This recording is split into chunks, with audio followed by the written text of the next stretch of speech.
Hello there. I'm David A. Specht, and I want to be your coach. If there's anything that I have learned in my 30 plus years of leadership and coaching, I have learned that mindset is everything. Join me and my guests as we explore the positives and negatives of that thing between our ears. This is Keep This in Mind. Welcome to Keep This in Mind, brought to you by davidaspecht.com, and it is season 4, folks. That's right. We are getting geared up to finish 2024 strong. And I say this all the time. I've heard other people say this all the time. You got to go there in your mind before you go there in your body. And today we are going to jump off into season 4 with somebody that I am extremely blessed and lucky to have on the show today. Rebecca Whitman is a top-level life coach and mentor. She's a best-selling author. She has a top-level podcast. I mean, just so many things that it's like, oh my gosh, what do I even talk to her about? I'm going to have her be my coach for the next half hour. So I'm super excited to have you here on the show, Rebecca. One of the things that I love about what you bring to the table, and I'm going to turn it over to you and just probably sit back and listen, but you have this unique mindset because you've come from the world of acting, a part of your life. You're a Princeton grad. You've done mentoring and you have this heart to help women live their best lives in balance. And for me, as a guy on the outside, I'm like, man, there's so many people out there that are living unbalanced life. They're in a job they hate. They feel like they don't have time to do the things that are important to them. But you've come up with a system, and everybody wants a system, but you've come up with these 7 pillars of abundance that are just fascinating to me. So I would like you to kind of kick us off, tell us a little bit about yourself and how you got to where you are, and then kind of guide us into the 7 pillars. Sure. Well, thank you so much, David, for having me on the show. And I was so excited when Sarit told me I had to meet you. So it's amazing. And I look forward to collaborating with you on my podcast as well. I never thought I'd be a coach. I never thought I'd be rated like top 5 entrepreneurs to watch by USA Today, the coach of the year, all the stuff, because like you said, I was in LA to pursue acting.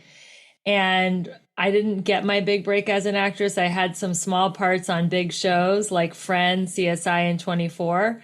But I found a way to support myself through the children's acting school business, which I really enjoy because I don't have kids of my own. And while the kids were in their regular school, I had my days to kind of study with great thought leaders like Michael Beckwith, Esther Hicks, Wayne Dyer, Louise Hay, Marianne Williamson. And I learned a lot about your vibration, the law of attraction.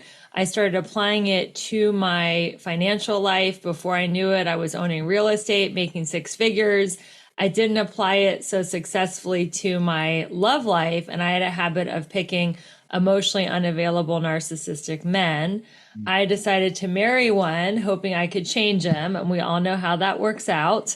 3 years after marriage, I filed for divorce. And as my marriage was slowly and painfully unraveling, my dad was slowly and painfully dying. And in one of our last conversations, he said, Rebecca, the way you're living life is so different than most. I think you should write a book.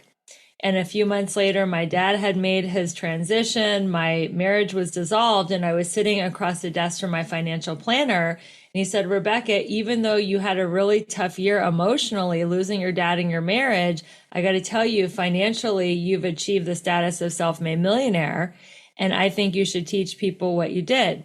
So I wrote a book. It's called How to Make a 6-Figure Income Working Part-Time. And in the book, I divide life into 7 key areas, which I call my 7 pillars of abundance. And when you have all 7 pillars of life in alignment, you can be, do, or have anything you want. So now I teach women and a few good men, I like to say now, on how to go from burned out and overwhelmed to balanced, beautiful, and abundant. I coach women one-on-one through group coaching. I'm leading my 2nd international luxury retreat in Belize in October.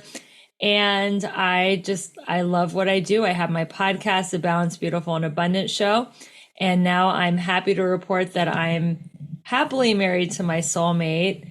And just enjoying life and enjoying, having this mission now. So as I begin to unpack what you just said, there had to be a major shift in your mindset. I mean, because on the outside, you're dealing with all this external negativity, right? Your Hmm. marriages, your father, all of these things, and yet somehow you were able to take that and let's be honest, between the two of us too, the profession of acting is, next to sales, is probably the highest rejection level business there is. So having to deal with those external factors, how were you able to really kind of calm and move through all of that and come out on the other side with this new sense of purpose? Well, I discovered pillars of life. I went to a sales training. I guess I like things with a high rejection rate because I've been in all commission sales all my life, acting, and I also have done internet dating, which has a lot of high rejection too. So I took a sales seminar and they said, you want to set goals in 6 key areas of life. And then I added the area of romance because I've been romantically challenged most of my life. So I have been every January setting goals in 7 key areas. And when I look back on my life, why I was able to be so resilient is because these other areas of life are boosting me up and they're keeping me centered. For example, having spirituality. So the 7 pillars of abundance are spirituality, fitness, emotions, romance, mental, social, and financial. So even though I was having a lot of emotional heartache, losing my dad and losing my marriage, I had all the other 6 areas of life, what I like to say, at a level 10. So they just carried me through. So they're all like spokes on the same bicycle wheel. If you have one spoke out of 7 broken, the bike is still going to go around and revolve. So that's why I like teaching this framework to my clients, because it gives you a lot of resiliency and it gives your life a lot of depth. Because most people think of abundance just as finances, but you can have an abundance of friends, you can have an abundance of mental wellness, you can have an abundance of physical health. So there's so many other ways. You can have an abundant relationship with the divine. So many other ways to experience abundance in life. So as you're teaching these things, have you seen some patterns of what seems to be the most common out of balance area in the pillars? I would say the big 3 are finance is number 1. People have a lot of fear of financial insecurity. Number 2 is health. We are having an epidemic of obesity in America. And then the third is romance. So all 3 of those areas are areas where people need support and they feel out of alignment. And usually it's because they have a pattern or a limited belief in that area. So let's take the area of love, for example. They could have a limiting belief that I'm unlucky in love, right? No matter what I do, how excited I get about this person, it doesn't work out for me. So if that's their limiting belief, then we need to acknowledge it. So I have a framework of change, or the 4 A's of transformation. The first A is to become aware of the limiting belief. The second A is to accept it, not to judge yourself. Okay, I have this limiting belief that I'm unlucky in love. Don't judge it. It is what it is. The third A is action. So what contrary action can I take that goes against this limiting belief? Well, maybe I'm willing to go on 1 coffee date a week. Okay. And that would be an action. And then the 4th A is an affirmation, which reprograms the neural pathways. So the affirmation is usually the opposite of the limiting belief. So if the limiting belief is I'm unlucky in love, then it's like, I have so many amazing, loving options of people who want to date me. So whatever the opposite belief would be, and that is how I help people overcome their limiting beliefs. So, and you've helped lots of folks. I even dove into your website and started reading some of the testimonials. what are some of the, maybe there's one that sticks out in your mind right now that like, oh my gosh, this person was really, really struggling. And now, you know, to see their transformation, it was not only made you feel good about what you do, but also maybe kind of amazed you at what's possible. Is there something that's on the top of your mind that you can think of? Yeah, there is a woman that I work with named Kendall, and she was a single mom, three kids with three different fathers. She had done a lot of work on herself with coaches and was really a go-getter and ambitious, but she just didn't quite have my formula for success. And I have a course called Create Your Six-Figure Side Hustle that she took. And after graduating from the course, she had a windfall of $300,000. Now, this sounds like pie in the sky, too good to be true. So she did have a lawsuit that was stuck in court for 2 years where she won. So that was part of the money. And she sold a property. But it was just so dramatic because all that stuff was there, but it was her mindset around her financial life that we worked on. And as soon as she raised her vibration, stopped stressing about money, had a clear game plan on what her six-figure side hustle was going to be, she had $300,000 cash fall into her pocket. And she's never had money like that before in her life. And it made me so happy because she was a single mom and, just really struggling with her heart in the right place, trying everything, podcasts, seminars, this and that. And my coaching kind of like, it's kind of like when you're trying to get a jar off a lid off a pickle jar, right? She was just like, it was just right there. And then my coaching like helped her unlock the jar to the lid to the pickle. And then all this money came in and we were just like, woo, it was such a big celebration and a feeling of triumph for both of us.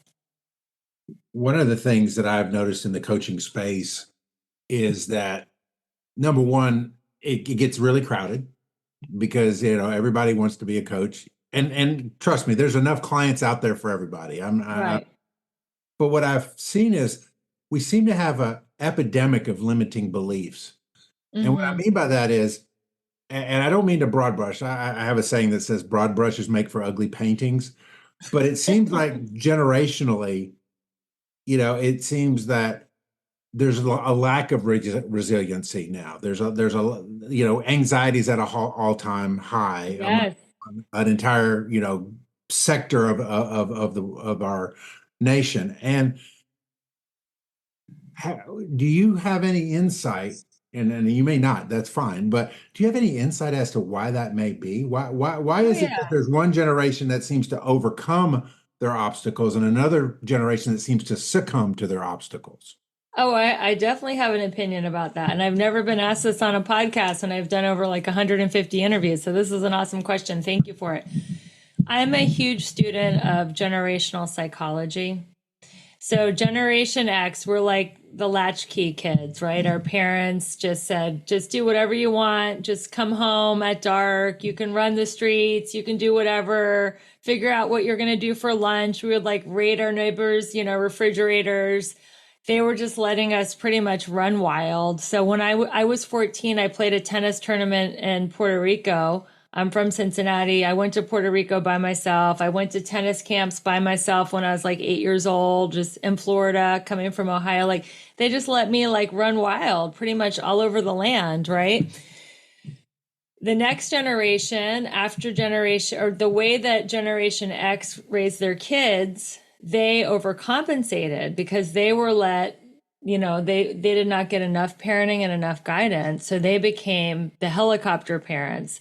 And they're just like, oh my God, I forgot to like cut the crust off the peanut butter and jelly sandwich. I gotta like bust into the classroom and like replace the one without, so they have the one without the crust. And they didn't let people win in sports because they didn't want anyone to have hurt feelings. So everyone gets a trophy for participation. And they just became so overcompensating of people's feelings that they raised kids that are now they're hypersensitive and they can't get anything done because I mean, you run a newspaper, you run several businesses, you do get a lot of rejection. You do get your feelings hurt in the business world. That's part of it. That's just part of the game. And if you can't handle confrontation, if you can't handle constructive criticism, if you can't handle rejection, you're not going to be, able to really do well in the business world. And now we have a generation of kids that are like, they're spending $10 a day on matcha lattes and, they're making, 20 or $30,000 a year. So people have anxiety. They don't have the skills that the former generation had because they were taught that it's okay to be hypersensitive. So I think hopefully the next generation after this, Gen Z, or I don't know why they're called Generation Alpha, maybe just because they're starting the alphabet over again, maybe they will have more resiliency and a little bit tougher skin that the Generation X kids had. Yeah, I saw something on social media, memes are out there, and it was like, we were the clouds that produced the snowflakes we see around us today. That's pretty much what I just said, summed up in one meme. I Yeah. love it. Yes, we're the clouds. Yes, the Generation X parents have like coddled their kids so much that now they're millennial snowflakes. So, but what I found is though, we can't we can't just, and that's why I say there's plenty of clients out there. We can't just like say, well, we'll try with the next generation. I know as a business owner, and I know you as a serial entrepreneur and business owner, you have to deal with these things. So Yeah. as someone who has dealt with people with limiting beliefs, and that's your whole career, Yeah. what are some advice that you have for a leader? Maybe it is a leader of a business or a leader of an organization or even a teacher. How do you deal with someone who has high anxiety and limiting beliefs? How can you help them transform their own lives? And I know transformation takes a while, but what are some of the things that they can do? Because we have to deal with it. They're the Yeah. workforce. Yeah. I mean, someone who's leading someone with limiting beliefs. Well, I mentioned my 4 A's of transformation. You know, they have to become aware of their limiting belief, accept it, and then take contrary action. So everything that we want is outside of our comfort zone. And it is paramount that the teachers and the leaders teach these kids and the next generation coming up that it's okay to feel the fear and do it anyway. It's great to be outside of your comfort zone. People understand it when it comes to working out. They're like, if I don't get sore, if I don't tear the muscle fibers, then my muscles aren't going to change shape. But it's the same thing when you're talking about any kind of achievement, success, romance, going on that, first date is uncomfortable. You don't know what's going to happen. That's outside of your comfort zone. And having that first business meeting, having that first sales call where you might get rejected, following up where you might get rejected again, everything that we want is outside of our comfort zone. So I think it's about changing the framework around rejection. And I like to say rejection is not a bad thing. It's the fertilizer for your dreams to grow in. So to normalize it, it's not a big deal. It takes so many no's to get to a yes. And what would you do if you weren't scared of rejection? How much bolder could you be? Right. Well, and I would say, and I haven't read your book, but I'm probably going to go buy it here shortly. But if you're going to build a six-figure side hustle, rejection's part of the game because you're trying to cast a net for whatever it is, for whatever gap you're trying to fill. And that person or that potential person may or may not be ready for what you have to offer, even though it will solve a problem in their life. As a coach, I would imagine that you've dealt with people who couldn't handle that kind of rejection. And I love what you said about the affirmations and how you're reprogramming your mind to reframe the belief system. Mm-hmm. Having said that, how are some ways that people can reframe their own thought patterns on a regular basis, not just in limiting beliefs, but I think it was on your site where I said you manifested the man of your dreams, who is now your husband. I've dove into some of it. I've read The Secret. All of the things that law of attraction. Kind of tell us a little bit about how that process works as far as reframing your mindset and putting yourself in position to receive that which you absolutely want. I met a woman when I was 19 at a 12-step meeting, and she gave me what she called a God journal. And what it was were life-changing journal prompts that literally taught me to reframe my negative to the positive, like how the worst thing that happened to me today is actually the best thing that happened to me. And it helped train my mind to reframe negative to positive. So anybody who wants that gift, I can give that as a gift to your listeners. I call it now my abundance journal. I've added a few more life-changing journal prompts, but having the morning practice of writing in that journal has been essential for me, because I can wake up and I can be in self-defeatism and, oh my God, here we go again. And like you said, there's so many coaches, and how am I going to differentiate myself? And there's so much rejection, and how am I going to do it another day when somebody says, no, I don't want your product, good, or service. And when I write in that journal about it, I say, you know what? I learned something today. I learned, how to do my pitch differently, or I learned from something that person said. It just reframes my narrative, and I start my day off in a positive every morning. And I just think it's a mental discipline to not go down that spiral of negative thinking. And having a tool like the journal, having the 4 A's of transformation, just affirmations in general. Like when I hear myself saying something that's a limiting belief, for example, it's something that I was struggling with today. So my husband's out of town. He's usually, my dog barked on cue. He's usually the one to walk my dog early in the morning. No, honey. And this morning at 4 o'clock, the dog woke me up, and I have like back-to-back meetings all day long. And so I was like, okay, so I'm telling myself I don't have enough energy to get through all these meetings. How am I going to do it? The dog woke me up. And then it's like, that's a scarcity mentality. I have more than enough energy. Like I can totally get through the day. I can make it fun. I can make it playful.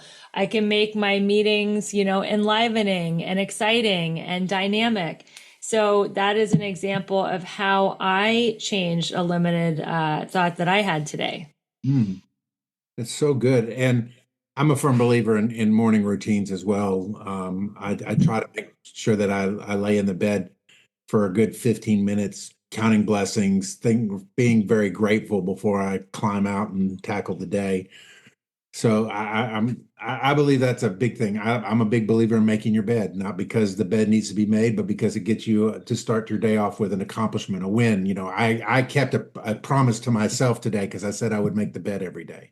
And most of us, if we realize it, making the beds are like 45 seconds. It's Yeah. but for whatever reason, we make it this big mountain of, oh my gosh, I got to make the bed, right? So those little things I think build upon each other. And when you have small wins, they build into bigger wins. Now, one of the things that I believe in the whole idea, even in the law of attraction talks about this too, is that once we start into the parallel thinking or the negative thinking, it becomes repelling to the positive things in our life. Yeah. Like, it's like the guy that's annoying and he comes up to a group of people and everybody knows that he's the annoying guy. And next thing you know, the group disperses. You don't know what opportunities were in that group, but because you were the annoying guy, you're never going to see those opportunities.